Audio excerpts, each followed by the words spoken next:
Well, hello there, and welcome to episode 66 of the Rock Podcast. For those about to pod, we salute you. In this episode, we have rock news. There's a review of latest releases. We've got hidden gems, of course, and we've reached the letter S in the A to Z of rock. Be a tough one, Brian. Without further ado, here he is. My partner in crime, my podcaster in the north. Other nicknames are available. Here's Brian. Hello, Matthew. Good evening to you, sir. Hello, sir. Hello. How you doing? I'm doing good. I'm sporting my Thin Lizzy. I see that. Yes. I see that. It's looking good. Yes, the good old Bohemian FC T-shirt you bought, which you didn't wear when I came to see you last weekend. No, I got after a weekend in Dublin, Matthew. I've got my Irishness back. A few pints of Guinness in 3 or 4 days, and I've just been listening to Thin Lizzy and Rory Gallagher. I'm now fully fledged back. I notice your accent's come back quite strongly. It's always a telltale sign you've been back in the homeland. Dublin. I saw you visited Phil Lynott's statue. He's a tall bloke. Yeah, I saw that. But it is on a plinth, isn't it? It is. It's just off Grafton Street in Dublin, near a nice pub called Bruxelles or Brussels. I wasn't quite sure of the pronunciation. And yes, a nice statue to Philip. There was some flowers around it. I had Philip's statue all to myself on Thursday afternoon, and then I went into the pub, had a nice pint of Guinness, and there was a bass guitar hanging from the ceiling, as you do, and they were selling memorabilia of Philip there. It was really, really good. But the highlight of the musical part of the trip was going to the Irish Rock and Roll Museum experience, Matt. Rachel and I went to, it's just off Temple Bar. And we booked the tickets, and you're basically going in to a real live recording studio rehearsal place. And a lovely tour guide, Scott, took us round to some of the rehearsal studios, took us into a rehearsal studio that U2 had played in. Lots of albums, put up on the walls of artists who had played or recorded. So you had Rory Gallagher, Gary Moore, Thin Lizzy, Sinead O'Connor, the Cranberries. And it was great. So we went round. Scott gave us a history lesson in Irish music. And then we went up to the end of the tour, and there was one room, Matt, which had 3 of Philip Lynott's guitars, had lots of tour jackets from Thunder Lightning, a pair of his leather trousers, a few of his basses, and it had the Neve console, which recorded Thunder and Lightning. So I was genuinely overwhelmed. I didn't expect to be finishing the tour and having a Thin Lizzy exhibition of lots of memorabilia, which had been kindly donated by Philomena, Philip's mother. Great hour and a half. If you're ever in Dublin, do the Irish Rock and Roll Museum experience. Fabulous. And it's in the Button Factory, so it's a live gig venue as well too. Thank you, Brian, the new spokesman for Tourism Dublin. Phil Lynott, by the way. Philip, is it Lynott or Lynott? Lynott. It's a bit like Ace Frehley and Ace Frehley, isn't it? It's kind of one or the other. Anyway, Phil Lynott was 6'1", by the way. And did you get to try his leather trousers on? I bet you were dying to.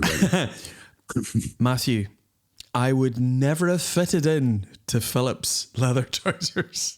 No, I can imagine. They were very, very, very... He's very thin legs. Yeah. But great trip. Yeah, sounds like it. Well, we had a great trip up in Edinburgh as well when I came up a couple of weeks ago. Do you remember that? I do When indeed. I do I indeed. sat in that very room and I gazed upon the Princess Diana picture, which you have sitting behind you, of course, which is lovely to see it in the flesh, as it were. Yeah, very nice. We went to saw These Wicked Rivers. They were great. They were brilliant. I'll tell you one thing that I noticed about Edinburgh audiences, or the Edinburgh audience that night. They made a lot of noise. Yeah. In London, sometimes where I go quite often to gigs, where I was last weekend, we'll come to that in a minute. It's not quite the same kind of riotous applause and cheering. It's a bit more sort of, polite applause. But in Edinburgh, everyone went crazy. Supported by Dan Byrne. Caught up with Dan beforehand. He's doing well. Got his EP out at the moment, which is good. Getting a bit of airplay here and there, which is good. He's a good guy, Dan, and he did a nice acoustic set. And we wish Dan well in his solo career. Absolutely, These Wicked sounded Rivers, good. These Wicked Rivers, we reviewed their album Force of Nature, of course, a few episodes ago. Sounded great, didn't they? Did a lot of songs off that. You enjoy that gig, Brian? I have to say they were. You said the audience were loud. These Wicked Rivers were quite loud as well too. It's been a long time, Matt. Whenever a band's sound checking and the bass drum, whenever the drummer hits the bass drum and it just hits you right in the chest. It hit me in the chest. And it reverberated against the wall that I was leaning against. It was a boom, boom. But they were really. I was quite surprised they all fitted onto the stage because Bannermans is not the biggest. I've seen Simon McBride play there with a 3-piece band, and these Wicked Rivers are 5-piece, aren't they?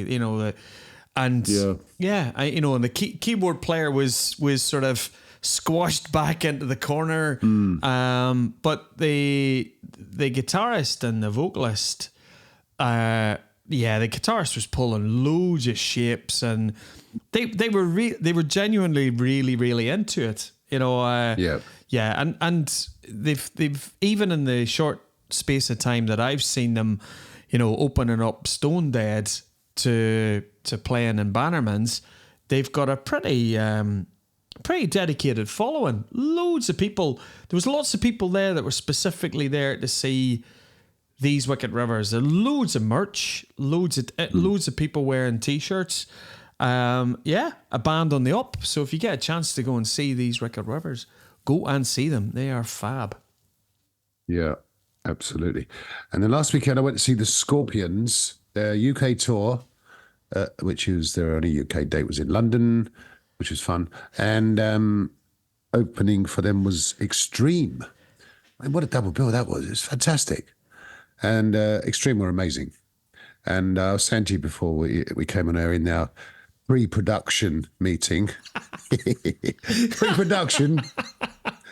In our little chat we had beforehand. I've seen a lot of the great guitarists over the years.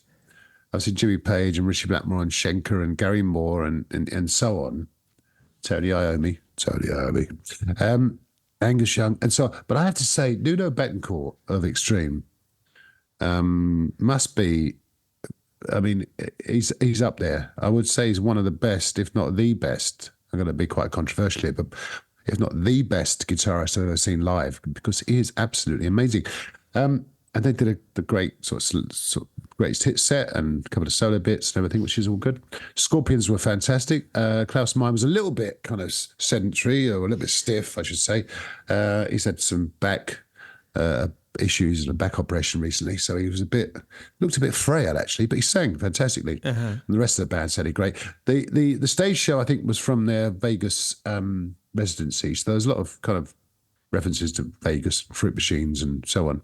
So it brought back some memories to me of a couple of weeks ago, last month when I was in Vegas. That was good. Scorpions, absolutely brilliant. Check out their set list from that show, because they did a fantastic sort of greatest hit set. They changed the words to Wind of Change, which is good, because it used to be obviously focused on certain elements of Russia, but they've changed that in recent times for obvious reasons, which is good to see. But yeah, what a show. Great gig. And great night. Gig of the year so far for me. Wow. By some distance. Do you know why I'm not surprised with that, Matt? Because I remember when we, the few times that when we went to Ramblin' Man Festival, and usually the headliners, we've had White Snake and ZZ Top and The Cult. So we've had, big name bands at Ramblin' Man. And I remember when Extreme headlined I think they did the Saturday night slot. Mm-hmm. And there was a few grumblings of, well, I don't really think Extreme are a headline act. And I thought they were just phenomenal. They play the hits, and Nuno's he's a force of nature musically. He's just brilliant. Absolutely. Brilliant. Absolutely. Great stuff.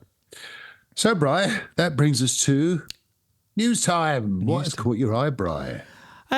They on the day of the release, this was nice to see. So Bon Jovi's latest album, which we'll review later on the show, was released on the 7th of June, and Bon Jovi were in Nashville, and they played at John's cafe, pub, restaurant, JBJ's. And they did an impromptu 5-song set. So with the documentary coming out, I know, and all the talk about his surgery and being dangerously close to being able to tour again, it's actually nice to finally hear John sing. Did 5 songs, did a couple of old classics, Blood on Blood, You Give Love a Bad Name, Born to Be My Baby, and then they played the first single off the new album, Legendary. And you know what?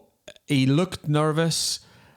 He's certainly sounding a lot better than he did on some of the YouTube clips that everybody was giving him a hard time about his voice, Matt. So do you know what? It was lovely to see him. It was lovely to see him singing, and it'll just take more and more time to get the vocal cords back. But that was nice to see. So that was nice to see in the news.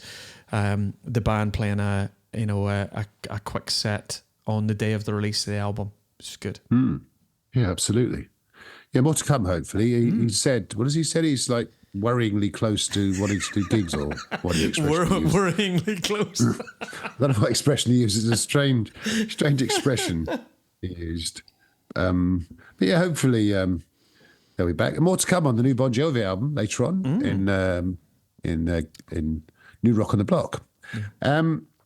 In other news, I think was it last episode or one before, we talked about the magnificent Lizzie Hale, who is filling in for Skid Row now that Eric Gronvall has moved on. She's decided that actually, no, thanks very much, guys. It's good playing with you. Maybe we'll meet further on down the road, or whatever expression she used. But she's sticking with Halestorm, is Lizzie, and that's interesting. You could argue that, well, okay, you could do both. That was what I suggested at the time, a la Miles Kennedy and many others. Yeah. But she's quite comfortable with Halestorm, and a band she's been in since she was 13, 26, 27 years ago, apparently. So you can understand her loyalty to Halestorm. Her partner and her brother in the band as well too. That's right. Yeah, that probably helps as well. So the search for a new Skid Row vocalist continues. It probably won't be. It definitely won't be Sebastian Bach, who's been very outspoken, and his criticism isn't strong enough, I don't think. And he's used many a word that we can't repeat on this family podcast about his former colleagues in Skid Row. But essentially, I think it's safe to say that Sebastian Bach, another one, how do you pronounce that?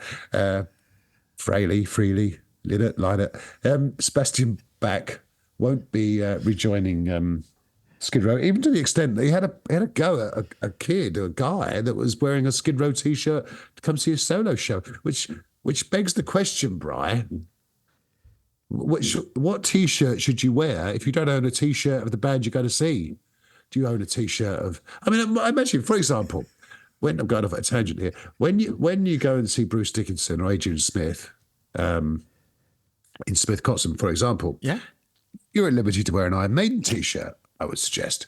But and if you don't have a Smith Kotzen or a Bruce Dickinson T-shirt, but in this case, as I say, Sebastian Bach, I'm going to call him now, took umbrage at this poor young fella who was innocently wearing a Skid Row T-shirt in tribute, probably to Sebastian Bach and his legacy. Anyway, enough about that. No, but you say that, but there's quite a few artists over the years. Yeah, I remember Axl when he had his version of Guns N' Roses going for a while, and there'd be people wearing Slash T-shirts and stuff, and he was saying to security, get such and such out. And I'm kind of going, it's part of your heritage. I think people wear, you know. Yeah, absolutely. What else you got for us, Bri? Well, talking about, so next week I'm very excited. The Foo Fighters are coming to the UK. Yeah, they're doing a proper UK tour. They're coming to Scotland. So I believe. Yep. So they're coming to Hamden next week. And in the news, and Foo Fighters related news, Greg Barton from America, I think he's from Nashville. Greg did an epic non-stop drumming challenge for a worthy cause. He was raising money for cancer research for his in memory of his grandmother.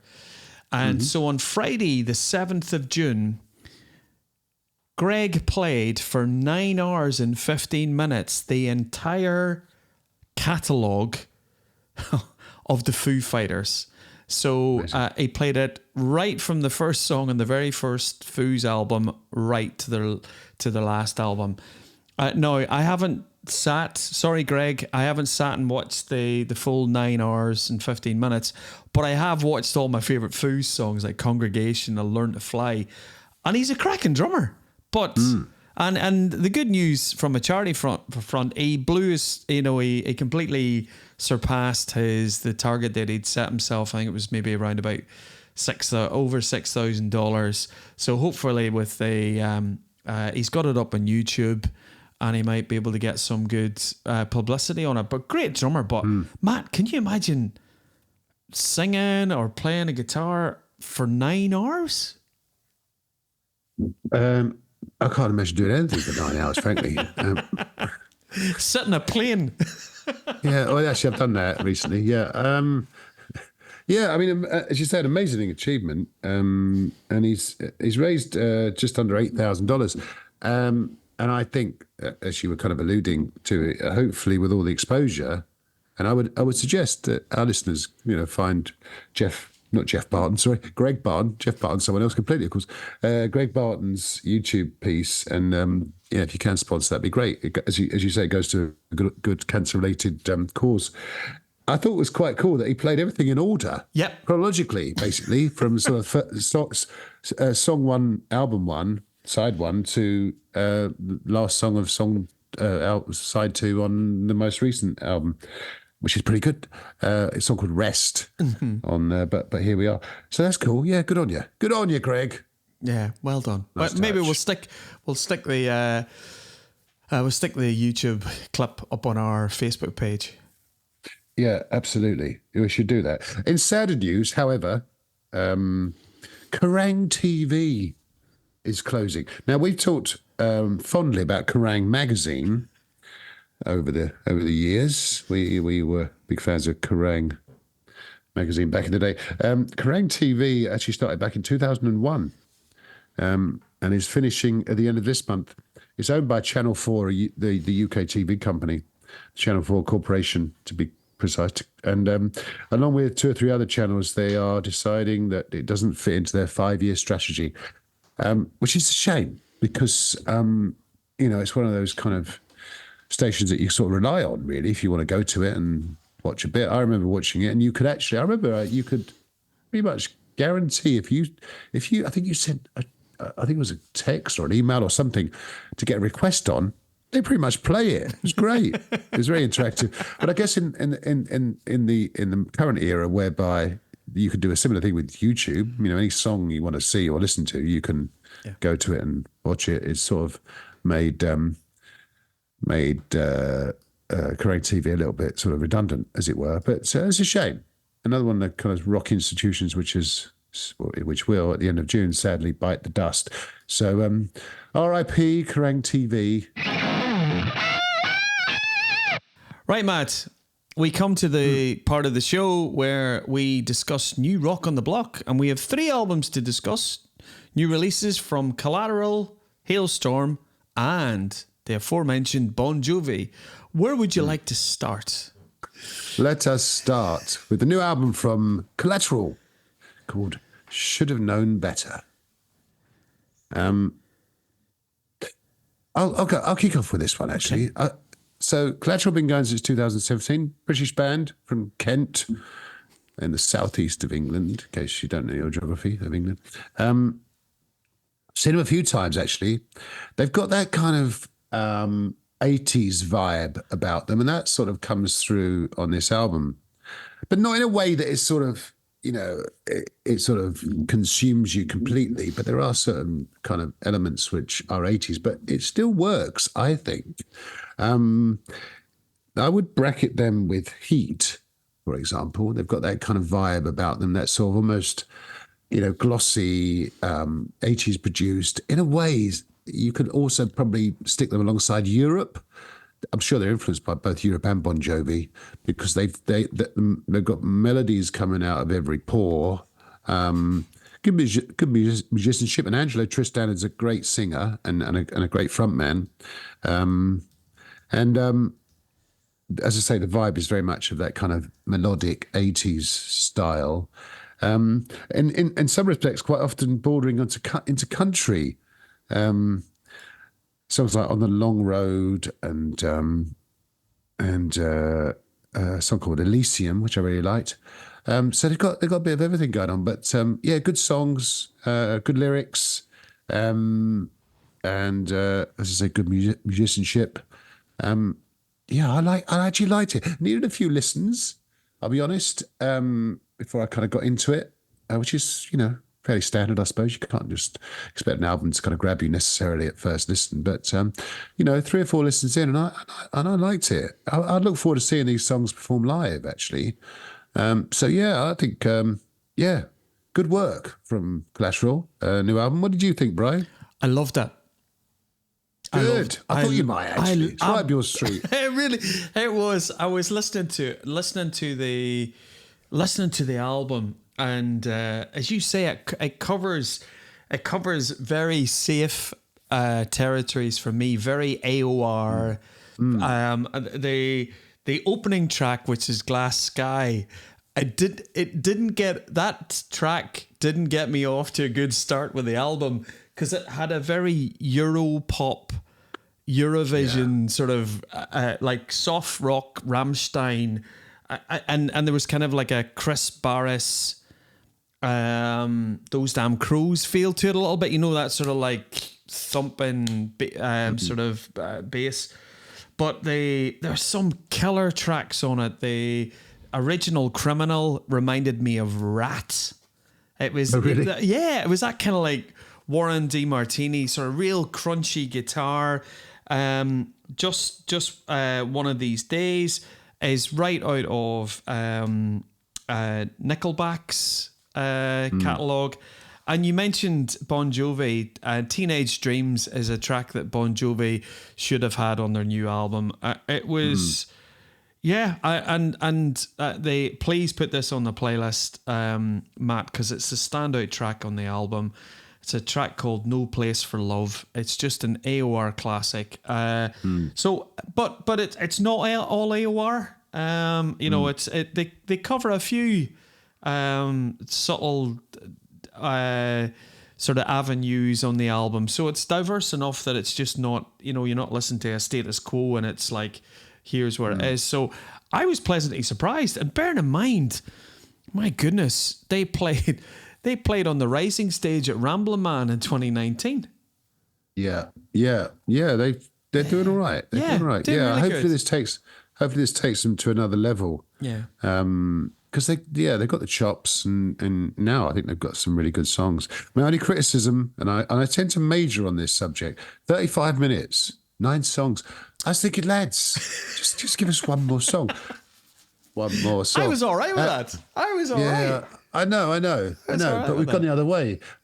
Interestingly, there are 2 songs, by the way, in the catalogue of rock music that were written as fillers for the album that I can think of. Paranoid by Black Sabbath was written as a filler because they ran out of songs. They quickly wrote that. And New World Man by Rush, same thing, was a kind of a last minute that we need another song, guys, and they knocked together that song or those songs in relatively quick time. So I think Collateral could have done the same thing, but hey ho, still a good album. Should have known better by Collateral. We wish you well.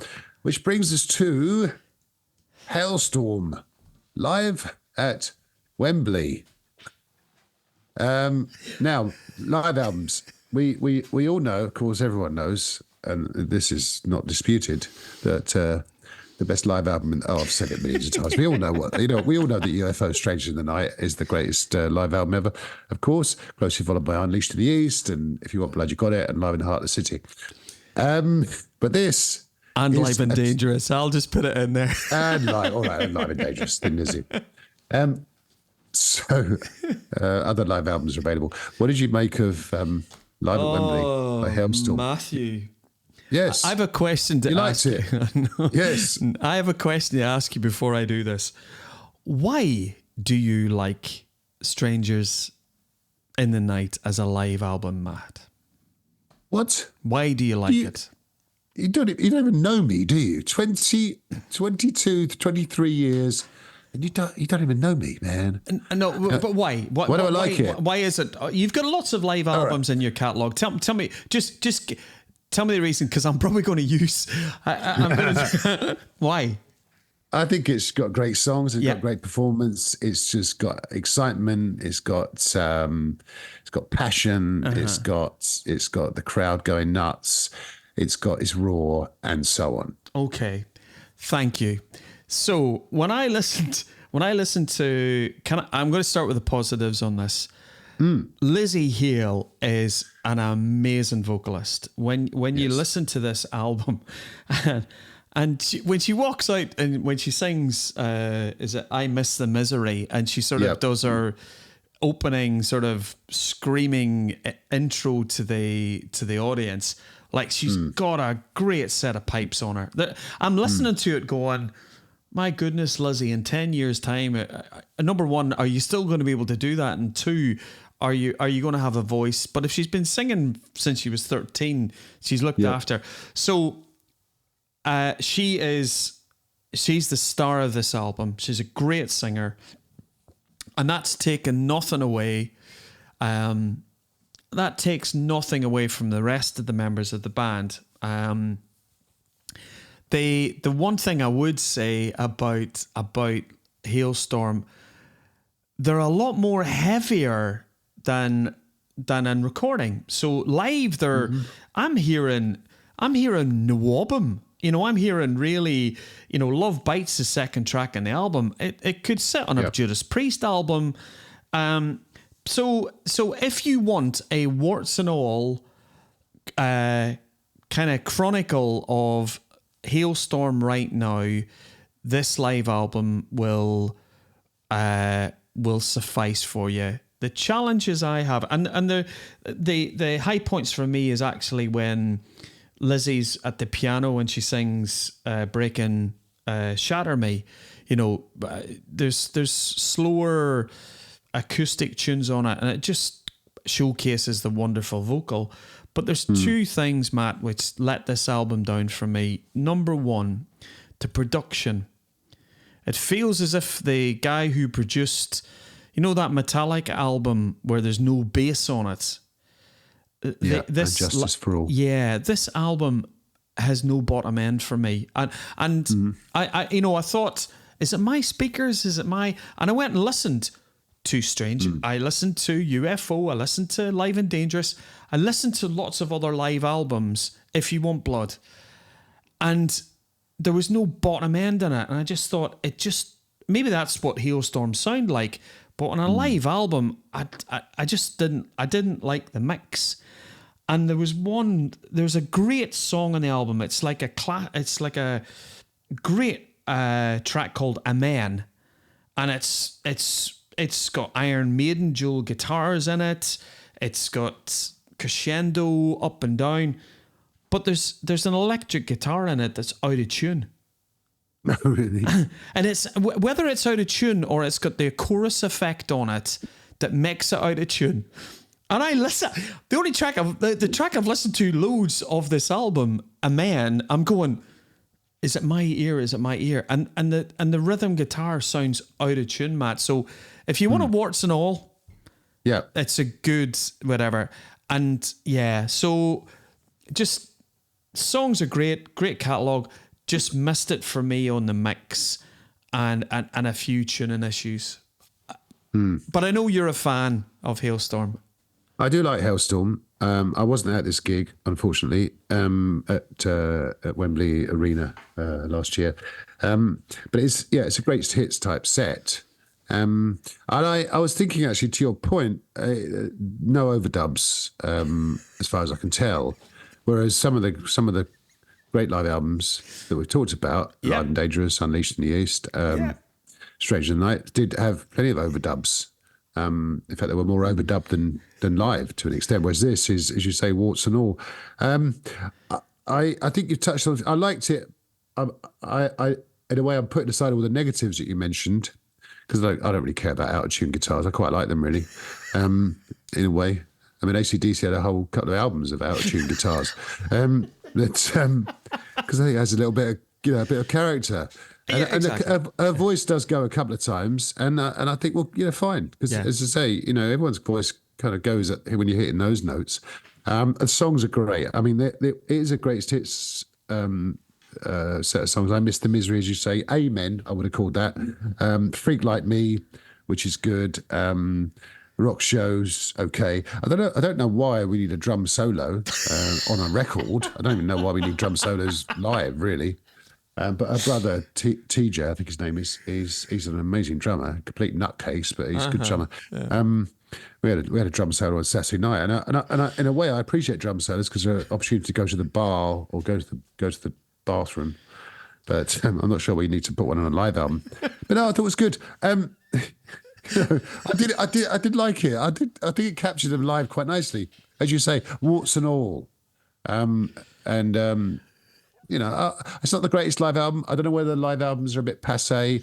Traditionally they're kind of a filler to sort of, so you can buy some time to write the next album and, someone just have some time off or whatever. But this is all right, worth a listen. We'll put some song on the playlist and I'll put that, I forget what song you said now with the out of tune, or Amen even. Amen. Amen. Amen. Amen. I pronounce it tomato. Yeah, okay. I'll put Amen on the playlist and people could work out whether it's out of tune or not. So, that brings us to the much awaited, I think more than any other Bon Jovi album ever, because of reasons we touched upon. That brings us to the new album by Bon Jovi, which we've all been looking forward to for a while. It was released last week, as Brian said. There were a short live show. The album's called Forever. And what did you make of it, young Brian? The Halestorm album was better. Oh, really? Oh, my goodness. Controversial. So, where do I start, Matt? So, it's really nice to hear Jon Bon Jovi singing again, and there seems to be a joy and abandon for, I had high hopes with the single Legendary. I thought that was great, and there are some good tracks on it. Yep. The Living Proof seems to be It's My Life, sort of. It's My Life Part 2, where they've got the talking box but Oh, yeah. in it. So that's, and then there's a couple of tracks which I thought were Waves and Seeds. I really liked Seeds, mid-tempo tracks. And then, interestingly, there's a track on the album called Living in Paradise, which is a co-write with Ed Sheeran. Right. And when you listen to that song, Living in Paradise, the rhythm of it sounds like Castle on the Hill by Ed Sheeran. So it sounds very, if you like Ed Sheeran, this is a kind of a mashup of a Bon Jovi track with a little bit of Ed Sheeran. So there are some good tracks on the album. There are some songs on it which, for me, just don't cut the mustard for the standard of Bon Jovi. I hate calling it out, Matt, but there's a track on the album, and when you're listening through to it, Walls of Jericho is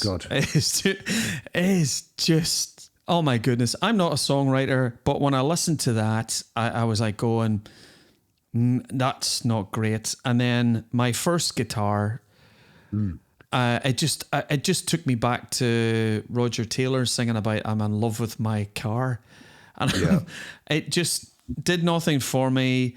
Hollow Man was John being introspective, Bruce Springsteen, Bob Dylan-ish with an acoustic guitar. But there are some good tracks on it. Legendary is a good track on it. When it's good, it's good. I can't see many of the songs making the Bon Jovi live set, but when it's per Matt, there are some songs on this which I'm going, I really don't want to hear again. So I would probably be a generous 6 out of 10 for me. I was disappointed, but lovely to hear John singing. And there's some of the tracks on the album, Matt, where you can actually hear his voice didn't sound processed. So if that's part of the process of him rehabbing and his voice getting good at, let's get him, good, but not his finest hour as a songwriter. No.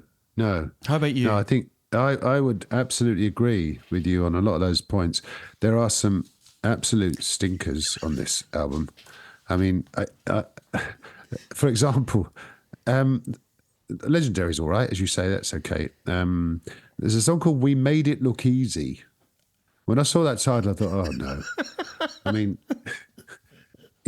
I think rock stars, I mean, we talked about this a few weeks ago in the context of Nickelback, when they got a lot of negative press around the song Rockstar, because writing about yourself as in sort of mock humility is never a good thing. And this is sort of in a way autobiographical of the early days of Bon Jovi. It also with that line, we made it look easy. It just detracts from the whole song. It's very unfortunate. Yeah. As you said, Walls of Jericho has got the worst intro I think I've ever heard of a song. I mean, I don't really know what they're thinking there with that sort of kind of a cappella, sort of chanted thing. I agree with you. My first guitar I thought when I first started listening to it, that it was going to be a song about, like a guitar as a kind of, a euphemism for a gorgeous woman sort of thing. But it's not. It's about his first guitar. It's like, all right, I mean, you've got lots of guitars. We know you're a really good guitarist, as we've established once. But you are. But you've got a few guitars. But you're not going to kind of like marry one of them, are you? No. And then on the subject of weddings, Kiss the Bride, which I know is well intended, which is written for his daughter, I think was only played to her coming up to a wedding or something. And again, it's well intended, but it just misses the mark. Yes. And that's and interestingly, Collateral on their album, I've got a couple of songs which have kind of got a sort of sentimental, kind of poignant angle, and they hit the mark, which is very interesting. One for the road. Yeah, exactly. Yeah. So and also that Glass Sky I think it's got a kind of a kind of poignant angle to it, I believe. But yeah, I mean, it struck me a bit like a Bon Jovi solo album, a John Bon Jovi solo album. I mean, every song has got like a 2-bar intro and he's straight in. He can't even hang. He can't wait. I've got to sing. So desperate is he to show off his new vocal cord, which is a shame because he's a lovely guy and I mean a magnificent band. Yeah. And as you say, when they play live, they might do 2 or 3 of these, and they'll do the greatest hits. And we will all go and see them when they do their UK tour at Wembley Stadium. But it's a shame, really. But hopefully they'll move on from this, and Richie Sambora will rejoin, and they can just do Slippery When Wet again, part 2, and we'll all be happy. But that was Forever by Bon Jovi. Sorry, John, if you're listening. I love you, really. Get well soon. So that was New Rock on the Block. Remember when we used to be positive about everything, Brian? Those days have gone. But we're not horrible. We're just honest. We're honest. Come on, have a listen. Tell us what you think. So that brings us to the end of New Rock on the Block and the start of something else. So, Bright, yes, we have reached the letter S in the A to Z of rock. S. Yes. So, where should we start? I think we should start with an icon of the rock industry, of rock music. From New Jersey? 50 plus years from New Jersey, but not John Bon Jovi, because he would have been in the Bees. It's Southside Johnny. It is not Southside Johnny.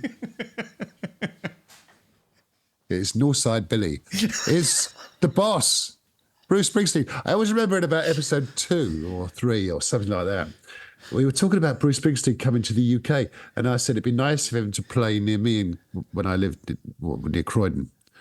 And we wrote a letter to him saying, "Dear the boss." Dear the boss. Because you call him the boss. You're so familiar with him. You just call him the boss. Yeah. All right, the boss. How's it going? The boss. We're up to today, the boss. So, Bruce Springsteen. I mean, wow.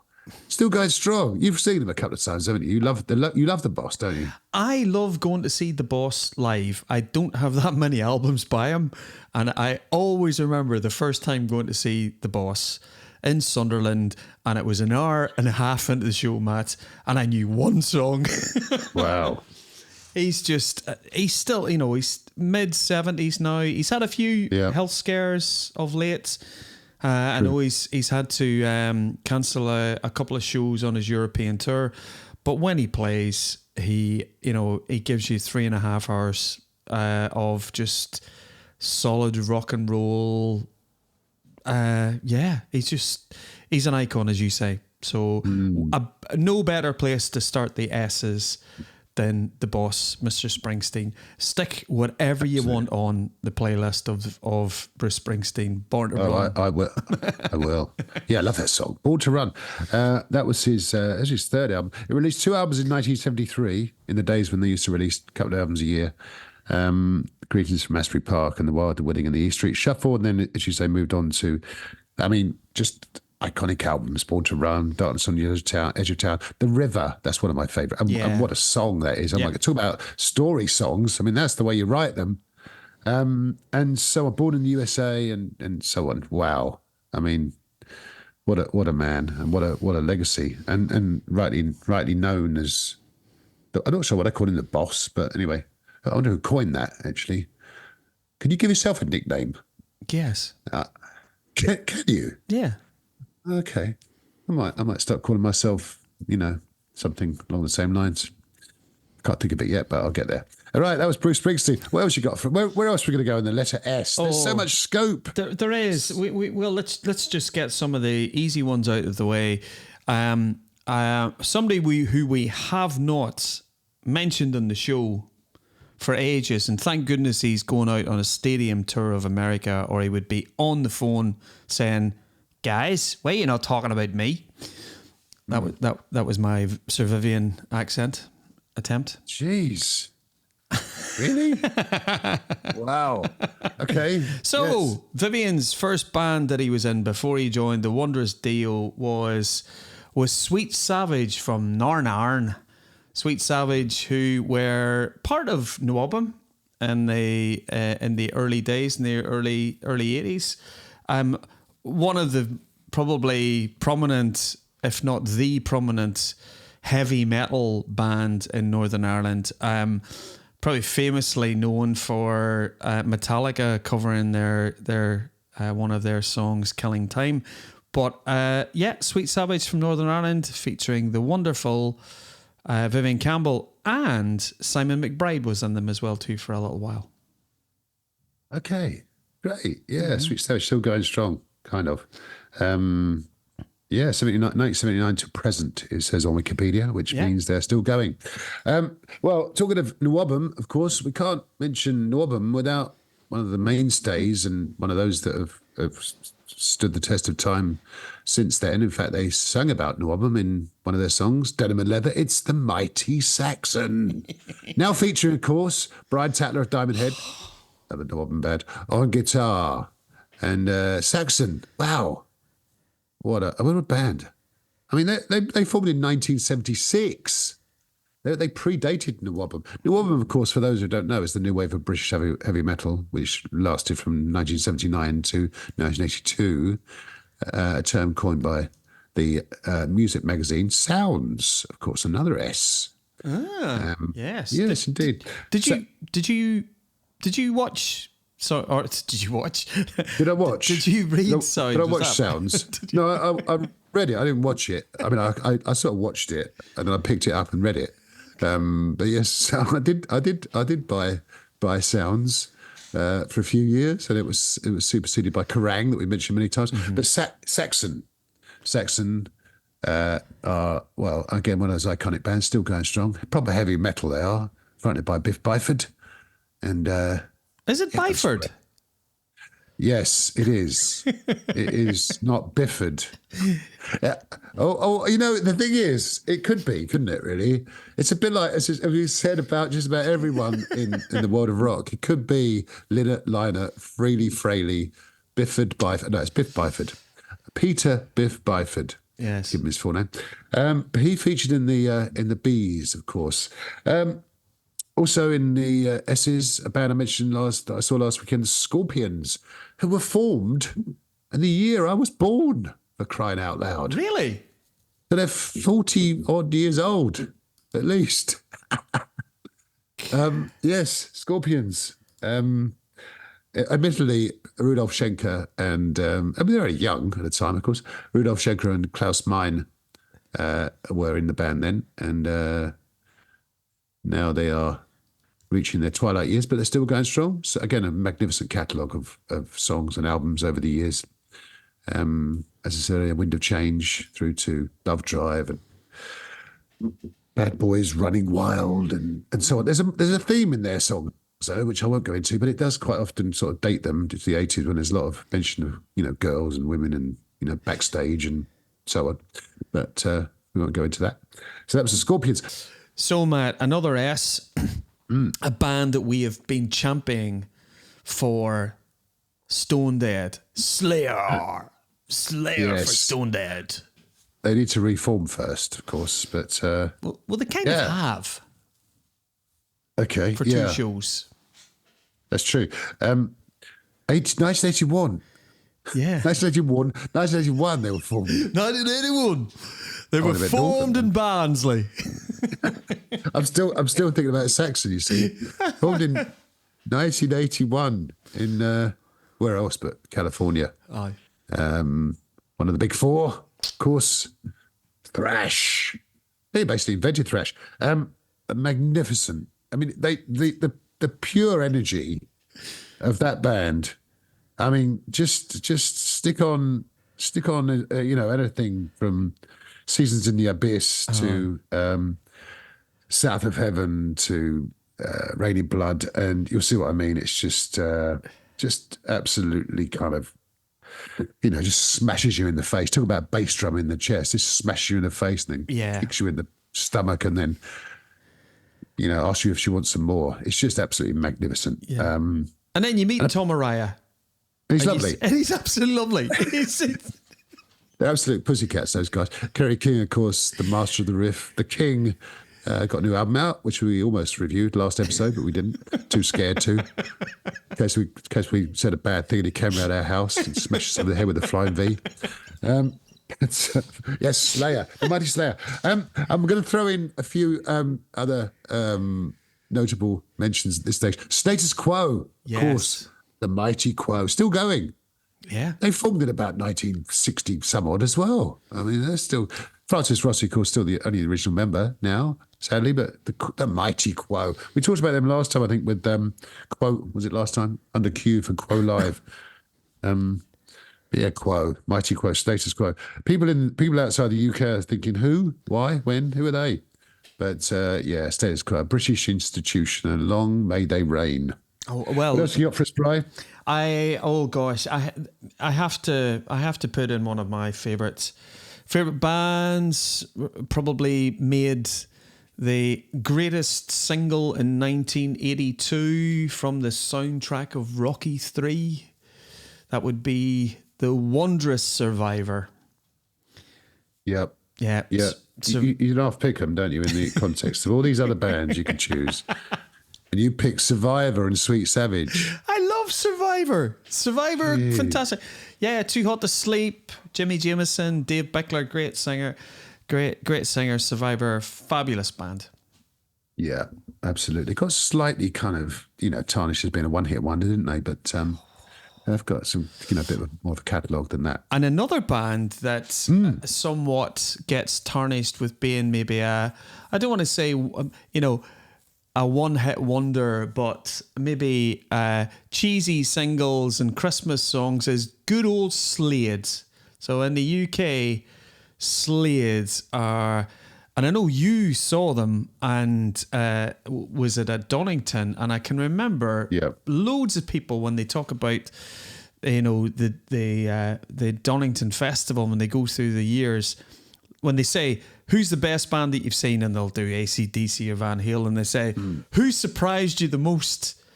And the two bands that people talk about is Blackfoot and Slade, and how heavy Slade were. They were magnificent. Both of those bands that day, actually. Donington Monster Rock 1981.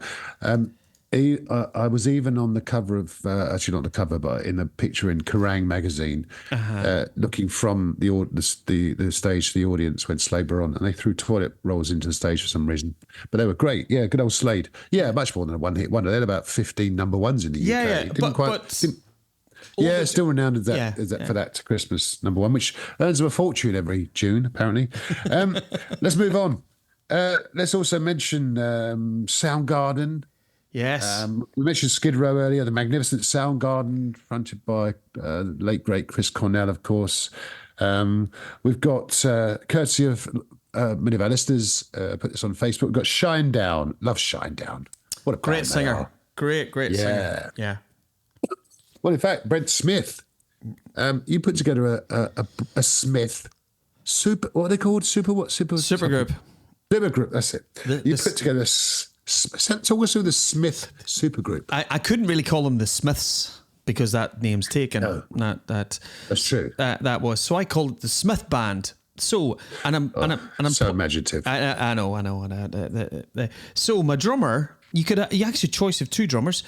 Let's have Chad Smith from the Chili Peppers or Steve Smith from Journey. You decide. Yeah. I'll go with both of them, actually. I'll take both. Double drummer band. You're going like Adam and the Ants. Absolutely. Sorry, Allman Brothers. Yeah, anyone who's got two drummers, basically. Then we were struggling for bass players. So bass players wise, you could either have Rhonda Smith from Jeff Beck or Prince's band, or Kurt Smith from Tears for Fears. Yeah, all right, good shout. Guitarists, well, we would have to have Adrian Smith in there as one of the lead guitarists. And then rhythm guitar, I would go for G.E. Smith. And G.E. Smith played with Hall & Oates, phenomenal guitar player. He also was the house band leader for Saturday Night Live for about 20 years. So he played, there's a great video of G.E. playing with Eddie Van Halen. Eddie Van Halen turned up at Saturday Night Live once, and they kind of made up a jam with Eddie. And then I was struggling for a vocalist, and I was kind of going, well, we'll go Robert Smith for Cure, but you nailed the lead vocalist in the Smith band. Did I? Yeah. Yes. Well, Patti Smith. Oh, there is Patti Smith. There's two Patti Smiths. Mm-hmm. Oh, Brent Smith from Shine Brent Down, Smith, of course. Yeah, sorry. Yeah, I completely forgot where I was there for a minute. Yes. Well, yeah, magnificent. The Smith Band. I think that's one of the best names ever, Brian. Can't think of anything better than that. What else we got? We've got, and in the interest of time, we've got Steel Panther, Spinal Tap. You can put those together. Oh, that'd be fun. Sex Pistols. Stereophonic, Stained, The Struts, Skindred, fantastic Skindred. Go and see them if you get a chance. Smashing Pumpkins, Soul Asylum, Slipknot, the sensational Alex Harvey Band, Sepultura, Santana, and a lovely little band from Canada called Saga, who I love. Yeah, you mentioned Saga a few times. And great. And then we can't not mention the Schenker brothers, Scott Stapp, Gene Simmons, Paul Stanley, Rick Savage, Ringo Starr, some bloke who used to play with Thin Lizzy with the long hair and a black Les Paul. What was his name? Oh, John Sykes. John Sykes. Ringo Starr, I mentioned him, and many, many others. I'm also going to give a shout out to the saxophone, a much maligned instrument in the world of rock music. Pick out a few saxophone-based rock songs from Foreigner and UFO and one or two others. Yeah, Urgent. Yeah. Yes. Well, no. Time is getting ticking on. We might as well crack on then. Snowdon Festival, we mentioned that, which is good. Songs about the summer, there's been thousands of those, stick those on. Songs about songs from the wood, you name it, we've got it. So we'll stick those on the playlist for next time. Anything else in the letter S you want to mention? No, we're okay. I've covered all mine. I covered all yours, so you're all right then. I've got a couple more pages to go, if that's right with you. We'll put that on the extended Patreon page for yes. 4 hours of S. Indeed. Well, by the way, thanks to everyone on who put ideas on Facebook. Hopefully we mentioned yours. If not, then sorry, we'll mention you next time. Yeah. But appreciate that when everyone chips in. Makes our life easy, doesn't it? Don't have to think of anything. Just read it off a piece of paper. Great. Right.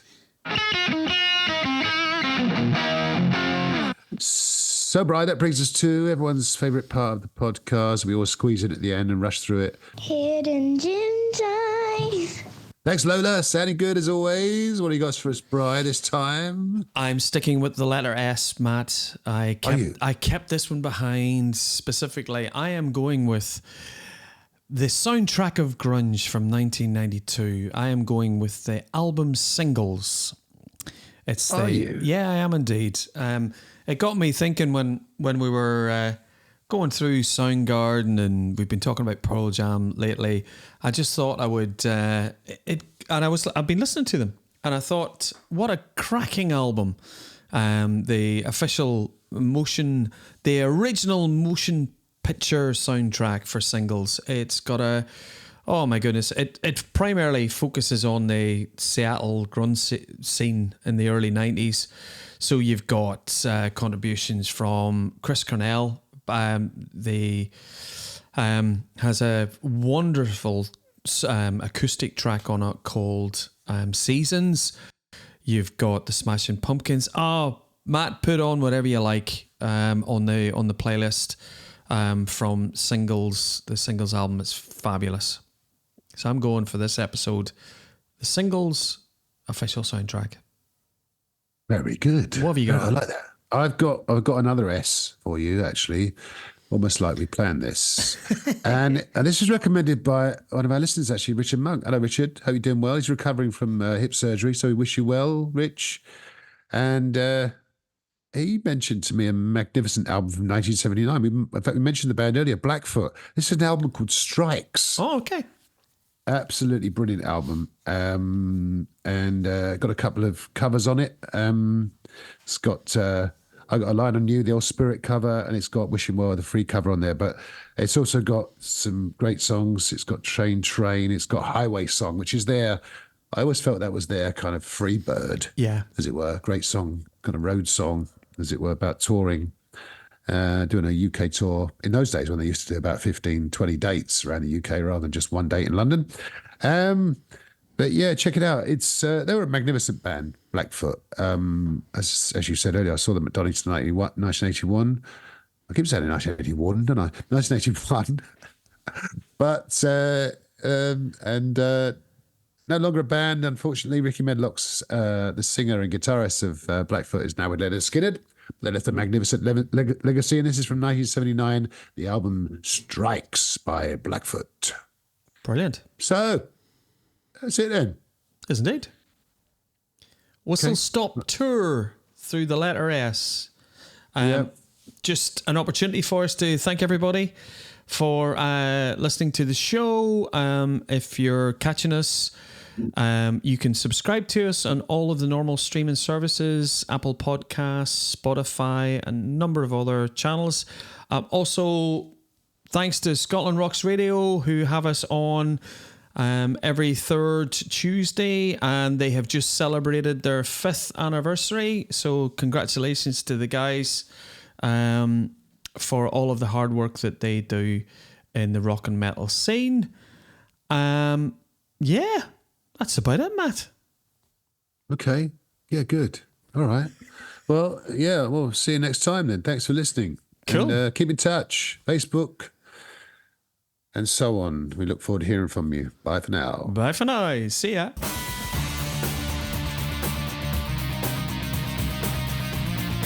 Those About Pod, We Salute You is a Manny Rogers production.